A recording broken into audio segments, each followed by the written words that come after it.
Hello! Então, quando se fala em ser um herói quando criança, vira-se um patamar, porque quem nunca quis ser? Um Power Ranger, o Batman, o Super-Homem, esses heróis que a gente conhece desde pequenininho.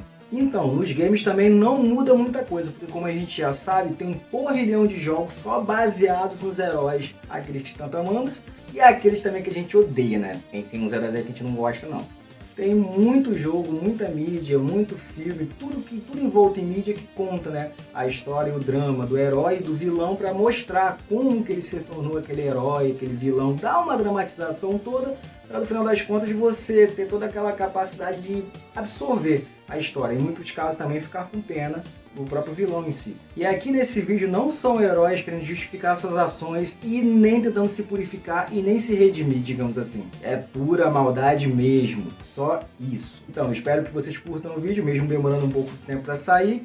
E quem puder, se inscreve, dá aquele like no canal, né? Porque ainda vai ter muita coisa boa nesse ano de 2023. Aproveitando para desejar atrasado Feliz Natal, Ano Novo e tudo mais para vocês. Então, bora pro vídeo.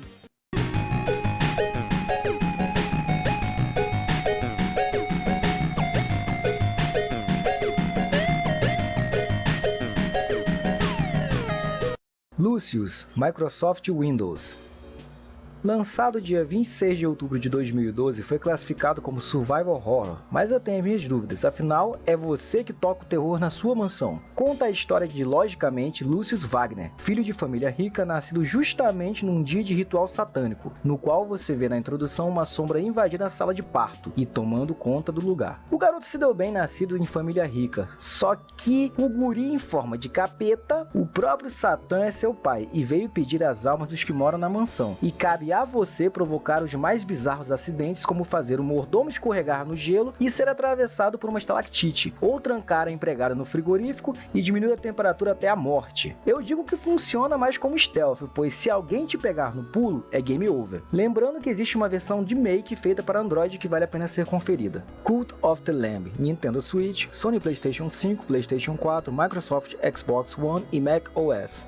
Você, a última ovelha da sua espécie, é o sacrifício perfeito a um culto, mas, no momento exato, uma entidade do mal chamada Aquele que Espera te liberta e te dá poderes para criar um culto em seu nome e ser o seu receptáculo de volta à vida. Mas, o que você vai escolher? Se rebelar ou ser o sacrifício perfeito? Lançado dia 11 de agosto de 2022, um roguelike com toques de simulação e um dos games meus favoritos dessa lista junta com uma arte descontraída combinando bizarrice com fofura, te permite gerenciar a vida daqueles que você salva e se torna os seus seguidores e escravos. Você escolhe. A cada subida de nível você pode escolher doutrinas, pregar a palavra, criar construções, pegar dízimo e ainda estancar na porrada nas dungeons geradas aleatoriamente pelo game. Carry On.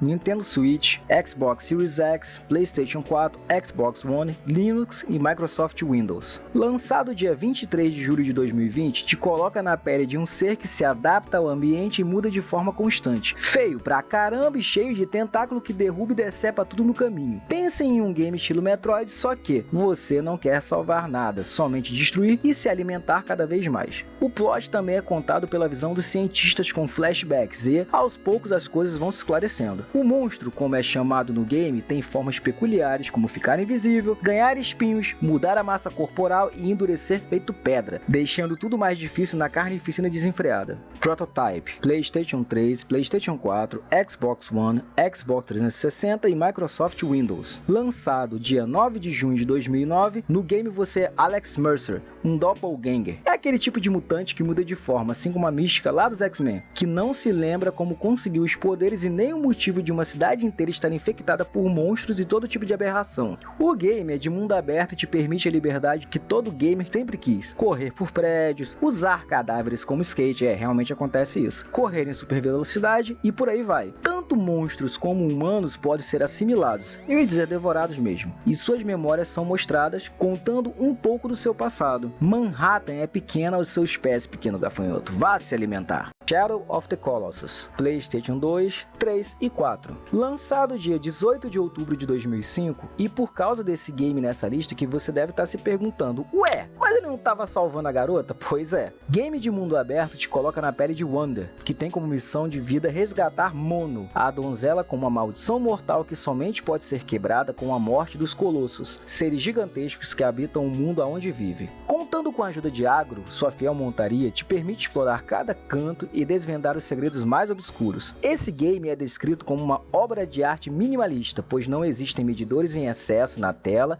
e informações exageradas, dando ao gamer total liberdade de interpretar a trama ao descobrir de forma pessoal essa jornada do herói não tão herói assim. Antes dele veio o Ico, então deem aquela guardiada porque a coisa é boa. Stubbs the Zombie in Rebel Without a Pulse, Xbox, Microsoft Windows, Xbox One, PlayStation 5, PlayStation 4 e Nintendo Switch. Lançado dia 18 de outubro de 2005, te coloca na pele de Edward Stubblefield, ou Stubbs para os mais íntimos, que depois de morto ressurge para espalhar o caos na cidade futurista de Punch Bowl, criando seu exército de zumbis prontos para devorar cérebros à vontade. O game tem aquele tom cartunesco dos desenhos dos anos 80 e não peca em inovar com o quesito de diversão e cameos de alguns filmes de terror. Espere também uma trilha sonora de rock composta por bandas e seus covers de artistas dos anos 50 e 60. Destrua, transforme e seja o mal. Zombie Tycoon, PlayStation Portable, ou PSP por mais íntimo, né, que a gente conhece só como PSP mesmo. Aproveitando o embalo dos zumbis, lançado dia 29 de outubro de 2009, é um simulador de estratégia em tempo real. O cientista maluco Brain Hove consegue criar uma fórmula que traz os mortos de volta à vida. E pensando não ter sucesso, teste em si mesmo. Ele não era tão inteligente assim. Dois subordinados tomam a fórmula para si e pretendem criar um exército de zumbis para conquistar o mundo. Você pode criar esquadrões com 3 zumbis cada, customizar com itens cada um, com pedaços de madeira, placa de trânsito e até peixe podre,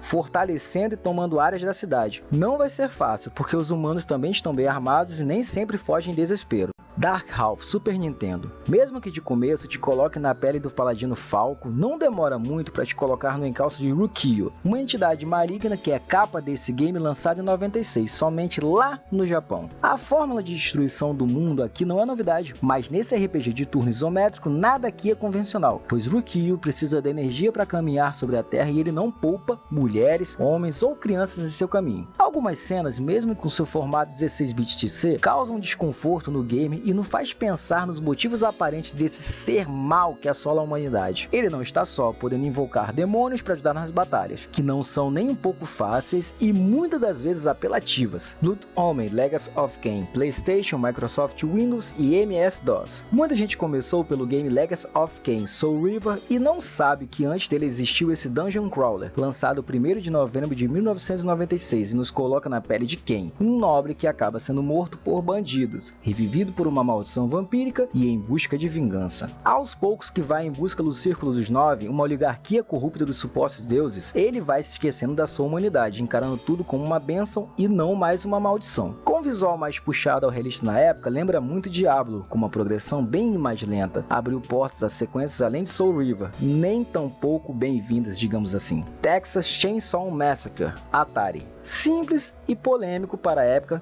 e com seus blips e blops. Te coloca na pele do maluco da serra elétrica que, no game, parece uma furadeira perseguindo infinitas moças e as decapitando. Bem gore para um game de Atari, não é mesmo? Não podíamos esperar muito de um game lançado em 14 de março de 1983. Repetitivo ao excesso, mas importante a ponto de ser proibido em alguns países. Afinal, naquela época a imaginação fluía bem mais alto, não é mesmo? Manhunt, PlayStation 2, PlayStation 4, Xbox e Microsoft Windows. Lançado 18 de outubro de 2003, você é James Earl Cash, um presidiário largado em Carcer City, um coliseu cidade feito para o entretenimento dos ricos e poderosos, no qual o vencedor tem o direito de ter a liberdade de volta. Mas para isso, você, além de caçador, é caça, ou seja, stealth e muito gore com cenas nada amistosas. Proibido em alguns países também, é da Rockstar, criadora de Grand Theft Auto, então espere qualidade no game ao jogar. Se possível, joga a versão cut, vai, seja feliz, ou não. Donkey Kong Arcade Atari. Quando Mario não era Mario e Donkey Kong ia se chamar Monkey Kong, esse arcade da Nintendo lançado em 1981 põe Jumpman, que muitos falam ser o pai ou avô de Mario, contra Donkey Kong, que julgam ser o pai de Cranky Kong, avô de Donkey Kong, que foi criado na trilogia Donkey Kong Country do Super Nintendo. Pauline foi raptada e nada mais resta Jumpman se pendurar em vigas de uma construção para salvar a donzela. Ou, será que Jumpman era o errado e a Pauline queria fugir com ele mesmo? Porque não é à toa que os descendentes viraram heróis icônicos. Será? Shadow the Hedgehog, GameCube, PlayStation 2 e Xbox. Lançado dia 15 de novembro de 2005, nos coloca na pele do antagonista Shadow, uma versão mais badass do Sonic cabeludo. Sim, porque a nova versão não tem espinhos e eu não sei o porquê que não tem espinhos, um porco espinho sem espinho. E utiliza o clichê abundante do anti-herói que não se lembra do seu passado. Aqui você escolhe ser o vilão ou o mocinho com 3 caminhos alternativos, e eu sei que tem uma galera que vai escolher se unir ao Eggman para conquistar todo o planeta. Não recebeu muitas críticas positivas em relação à jogabilidade, mas vale como entrada e oportunidade de conhecer a história do Shadow, que tem 11 finais diferentes dependendo das suas escolhas. Galera, jogo pra caramba, né, que os antagonistas fazem parte aqui. Vocês veem, né, que Shadow the Hedgehog lutou de um lado, lutou do outro, é uma história paralela, aquela coisa toda, né, até porque tem um lance do multiverso e muito vilão naquela época antiga. Né, hoje em dia, antigamente o vilão era o vilão, ponto. Hoje em dia não, ele tem a motivação, você tem a motivação, até mesmo vocês verem o Esquadrão Suicida e outros heróis afins. Né? Então, esse foi o vídeo de hoje, espero que vocês gostem. Foi feito com muito carinho, com bastante trabalho, como eu falei, sou eu sozinho para editar, para escrever texto, tá bom, galera? Então, valeu!